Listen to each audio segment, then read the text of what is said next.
Good Thursday morning. This is another little update. The sun is shining, the sky is blue. There's been even more growth just over the past 24 hours, as you can see. And I've been busy laying gravel, though I probably don't have enough gravel to finish off round the back here, which is ironic because I ordered 2-ton bags of gravel, thinking 1 ton could come round the back. But there you go. Such is life. You just kind of work according to your means, I suppose. So I did a lot of finishing off yesterday, and again, the way that I spread the gravel is just to kind of put it in place where I can, and then if I am left then with areas that I can't cover, well, I can't cover them. But look at the growth. Look at this. Isn't this amazing? So it really is blossom time now, because the blossoms are coming out thick and fast. Someone asked me yesterday on one of the comments somewhere, maybe in Facebook, one of the social media platforms, what vegetables are you growing? And anyone who's familiar with this site will know that I grow everything very much in a hither and thither fashion. And I work as the spirit moves me, and I don't do straight lines, and I try to make use of all the available space.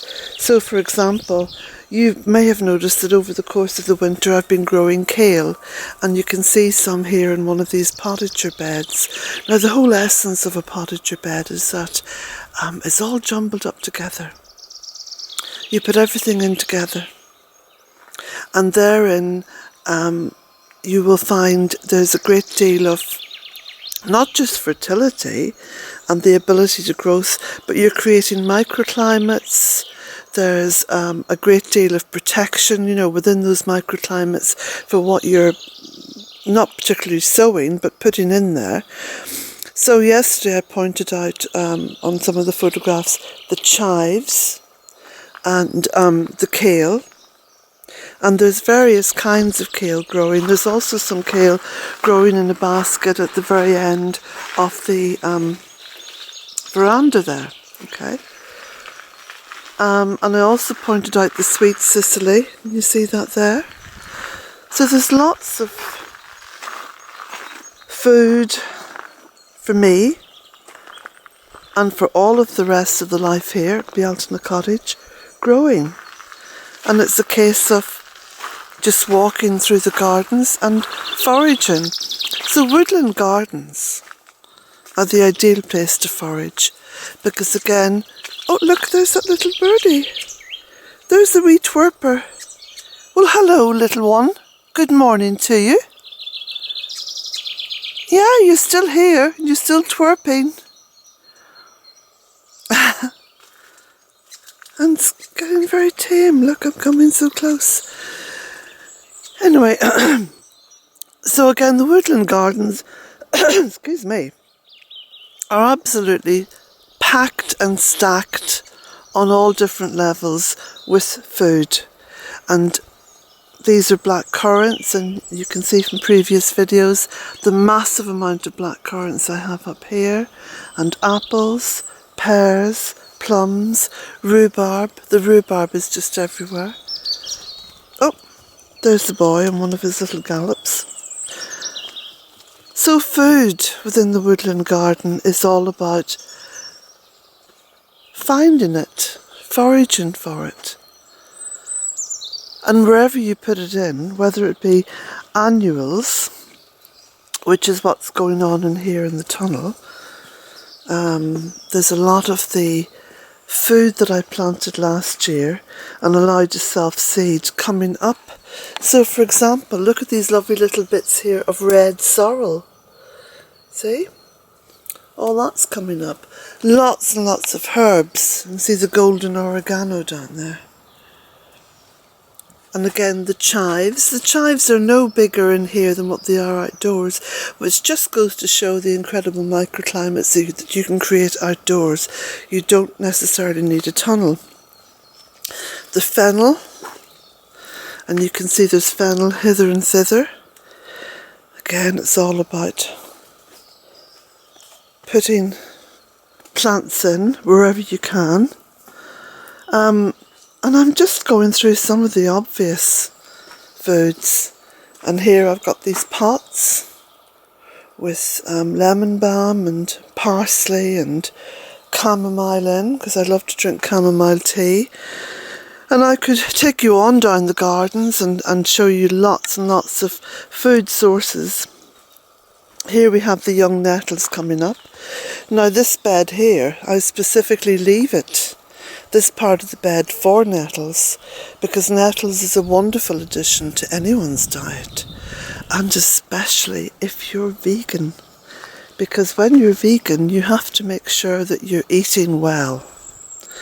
In fact, I think anyone who is just eating needs to make sure that they're eating well. But a lot of people who come to rely on meat are inclined to not think too deeply about their diet. So being a vegan means you really have to plan it out and almost kind of have a tick list in your head. Am I getting enough of this and that and the other? And so it does make you a lot more conscious about your food, your diet. So I'm just going to quickly now go around the front, because again I want to try to keep this video to within sort of less than 10-minute thing. Working on moving lots more gravel today. And you can see I put the gravel down in the places that needed it most.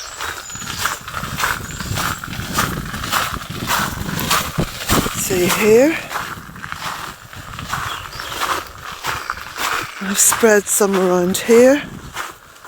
My little window box is not doing well.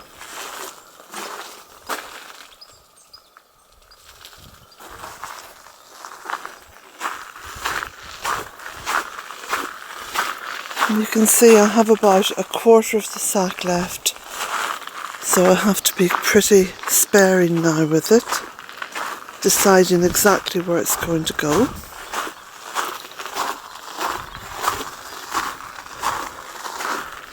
You can see I've taken these sort of tram lines up to this point, because there's quite a lot of grass grows up here, and I just roll over my little hand mower with that during the summer months when it's growing. Look how colourful the drive is starting to get. Isn't that wonderful? Everything's beginning just to almost explode. Gosh, the bees are flying really fast. They must be well fed by now, that they've got these energy levels going. You can see all the green here. And I took the gravel down along here. Again, it's just about making sure that wherever I walk there's something to grip underfoot. Oh, well, I best get on with my day. I'm going to load this up. Hopefully it won't take too long. Yesterday's video took me about half an hour or so to load up. But these are what are called raw videos, I suppose. But then, aren't all my videos raw videos? Except where I put stuff together. So, from Bealtaine Cottage Woodland Gardens, have a lovely day. There's certainly great promise now in the spring, isn't there? It's all happening. Blessings to you all.